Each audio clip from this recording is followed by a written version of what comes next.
Bonjour, aujourd'hui nous allons parler d'un atout majeur pour la réussite à l'école, c'est le langage. Alors souvenez-vous, dans une chronique précédente, nous avons parlé de la scolarisation à 3 ans, en disant que c'était une excellente mesure pour lutter contre la difficulté scolaire. Pourquoi? Parce que, je l'ai réexpliqué à ce moment-là, les enfants qui fréquentent le moins l'école maternelle sont ceux qui malheureusement en auraient le plus besoin. Les milieux fragiles, quelquefois, n'ont pas toujours conscience de l'importance de la maternelle. Un autre atout majeur qu'il faut mettre en place dès la maternelle, c'est le langage. Pourquoi? Savez-vous quels sont les enfants qui réussissent le mieux à l'école aujourd'hui? Ce sont à plus de 90%, et ça depuis 30 ans et plus, les enfants de cadres supérieurs et d'enseignants. Pourquoi est-ce qu'ils réussissent bien à l'école?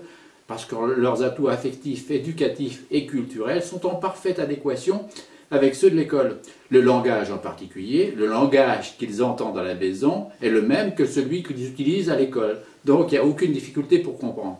Dans les milieux fragiles, ça n'est pas le même, on comprend bien. Le langage qui est utilisé à la maison et qui est véhiculé à la maison, ça n'est pas le même que celui qui est utilisé à l'école.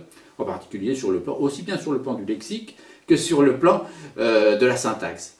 Donc véritablement, alors aujourd'hui encore, les chiffres sont implacables, et ça depuis des décennies. 15 à 20% des enfants de maternelle sont en dehors de la conversation scolaire. 15 à 20% des enfants de maternelle sont en dehors de la conversation scolaire. Ça veut dire quoi pour ces enfants-là? Ça veut dire que dès le départ, ils sont en difficulté. Ils sont en difficulté parce qu'ils ne comprennent pas bien l'histoire que raconte la maîtresse, ils ne comprennent pas bien les consignes, et tout ça va se complexifier tout au long de la scolarité de l'enfant, puisque plus on avance, plus le langage est complexe. Donc dès le départ, ils sont en dehors de la conversation scolaire, en dehors de la classe en quelque sorte. Il y a une forme de marginalisation. Alors ça ne se voit pas toujours tout de suite, parce que la maternelle n'a pas les mêmes exigences qu'au CP, mais ces 15 à 20% d'enfants, on les retrouve au CP en difficulté en lecture. Pourquoi? Pour savoir lire, il faut bien comprendre ce qu'on lit, savoir que ce qu'on lit a un sens, ce qu'il signifie, prendre plaisir à la lecture. Ces 15 à 20%, on les retrouve au CM2, à l'entrée en 6e, ça veut dire les chiffres qu'on donne régulièrement, tous les ans, 15 à 20% des enfants de CM2 ne maîtrisent pas bien le français, ne maîtrisent pas bien le calcul. Et malheureusement, souvent, on les retrouve à l'issue.